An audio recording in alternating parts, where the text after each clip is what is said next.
Hi and hello there, Aries. Welcome to this channel. And yun nga, hi returning tambayers. By the way, new subscribers, my name is Yan. Welcome here. Tuloy po kayo at sa ating returning na tambayers. Na-appreciate ko every one of you guys, no?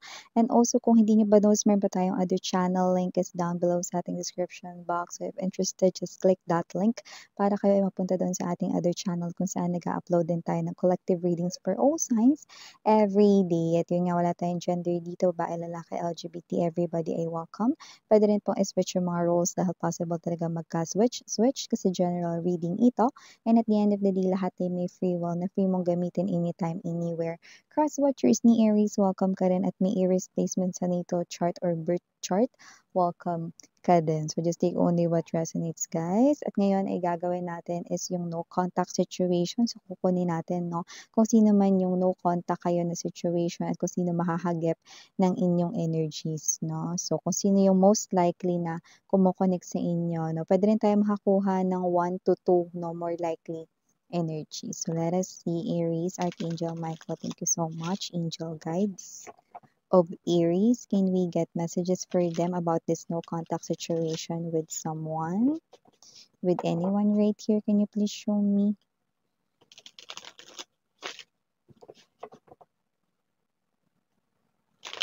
A no contact situation for Aries, any possible plans, movements, actions involving Aries, any thoughts of this person right now? Can you please show me, Aries?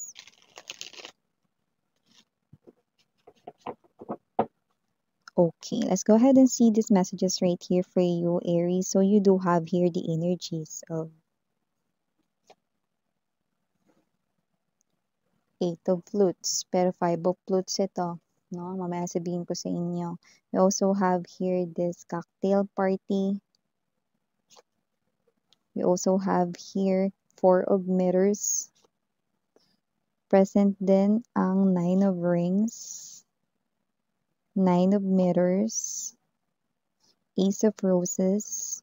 Bottom of the deck, we have here opening. Number 8 could be significant, maybe someone's birth date or special number ninyo might be, okay? But just take only what resonates, guys, no? Okay, that could also mean infinity symbol or sign. Six of Flutes are present din dito and we have here Queen of Mirrors. The B. Yan o, basahin nyo na lang. Dahil baka tayo rito, no, ay ma-restrict ni YT. No? Basahin nyo lang mga babes, no? Yan. Hindi nyo mabasa. Lapit ko. Ayan. Oh, kita nyo na. Hindi natin masyado i-focus. Sa inyo mga babes, no? Nakikita ko dito Aries, no, na kung sino man tong energy na to, nakakita ko rito ng energy na kung sino man ito, okay, from no contact, this person here will contact you. Yes. Okay, kung sino man tong energy na to lumalabas mga babes, no, ito yung klase ng energy na hindi kanya ma-let go. Okay? But this person right here is someone appears here to be as someone here na hindi ko nakikita na ex-lover mo ito. Okay.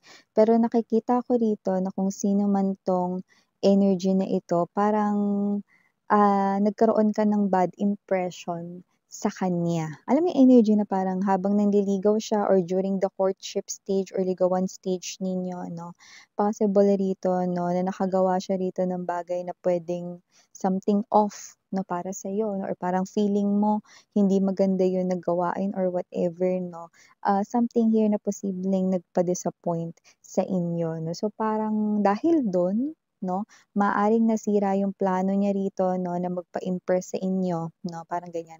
Parang yung gusto niya mag-create ng first impression na maganda 'no, pero nauwi ito mga babes 'no, sa something here na parang pinagsisisihan niya 'no. With the Nine of Mirrors, iniisip-isip niya yun 'no. So, this is someone here new or someone here who just courted you or nag-express ng emotions and feelings sa inyo pero maaaring dahil masyado niyang, pinagpukusan 'no, ang pagpapa-impress sa inyo na maaaring nakagawa siya ng mali.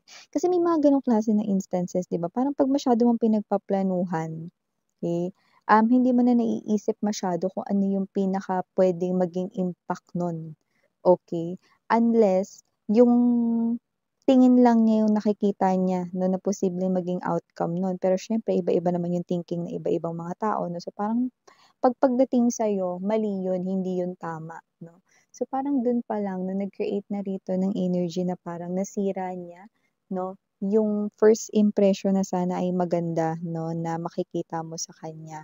So nakikita ko rito that this person here is possibly hindi naman sobrang laki 'no, nung pagkakamali niya rito 'no, pero nakikita niya rito mga babes na meron siyang maling nagawa. Okey, yung iba sa inyo, puwedeng umiwas kayo rito, hindi niyo siya kinausap 'no. So nakita natin dito mga babes na yung iba sa inyo mga babes na meron ditong energy na possible rin na hindi niyo siya binigyan ng chance, kasi possible na yung iba sa inyo meron kayong ibang nagugustuhan 'no, at possible na yung nagugustuhan ninyo is posibleng nandodo'n din sa same na lugar 'no, kung nasaan siya or kung, saan nangyari itong sitwasyon na ito 'no.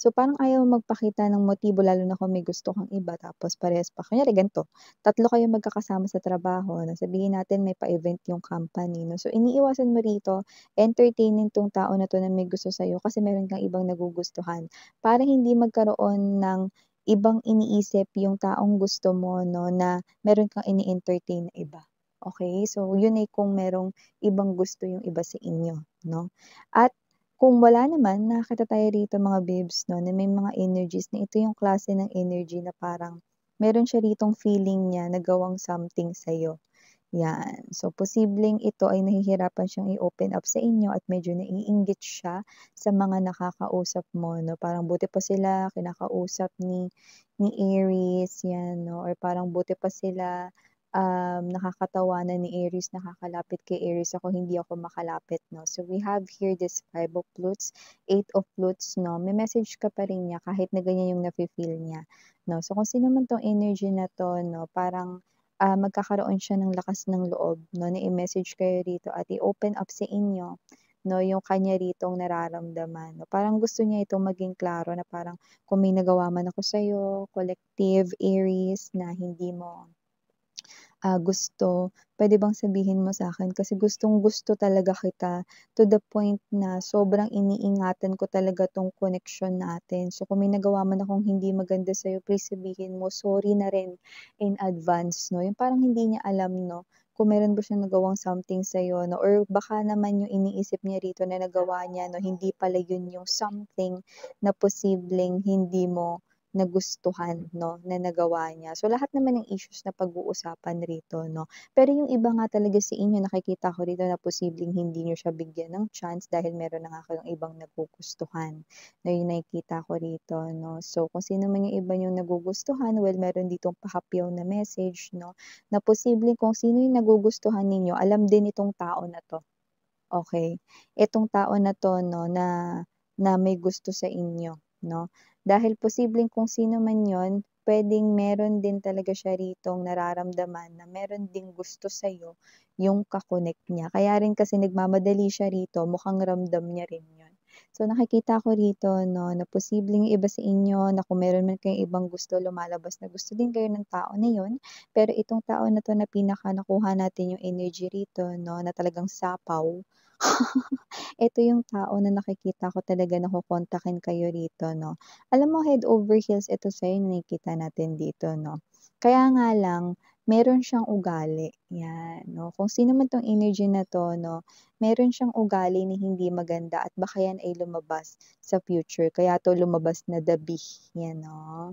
Kung sino man 'tong energy na 'to nakikita natin dito 'no, na posibleng may ugali siya na baka masakal kayo 'no, in the future. Hindi yung sakal na as in sasakalin kayong ganyan ha, na krimen na, hindi yun it's a no-no Ang ibig sabihin dun maaaring, um, sobra-sobra siyang seloso, selosa to the point na masasakal na kayo at merong klase ng energy 'no, na posibleng kayo ay paghigpitan niyo yung sobrang stricto to the point na parang hindi ka na rin magiging malaya 'no, sa sarili mong mga gustong gawin kahit nalalabas ka lang or lalakad lang with your friends, 'yan 'no. So, may gano'n tayong nakikita. So, baka with the Six of Flutes energy nararamdaman mo rin kasi na ganyan na siya ngayon or baka nagpapakita na siya ng mga sitwasyon o baka do'n ka na off 'no, baka may lumabas siyang gano'ng klase ng ugali ngayon pa lang na parang nagpakita na sa'yo.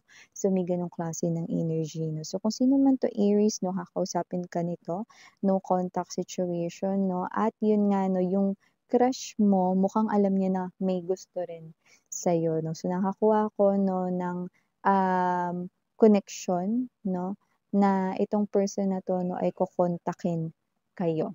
Ang taray. Parang mas good news pa sa inyo yung malaman ninyong yung crush ninyo, eh, may gusto rin sa inyo kaya nagmamadali na yung isa rito.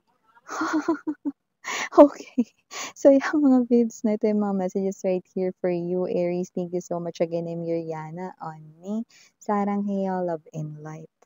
Ano,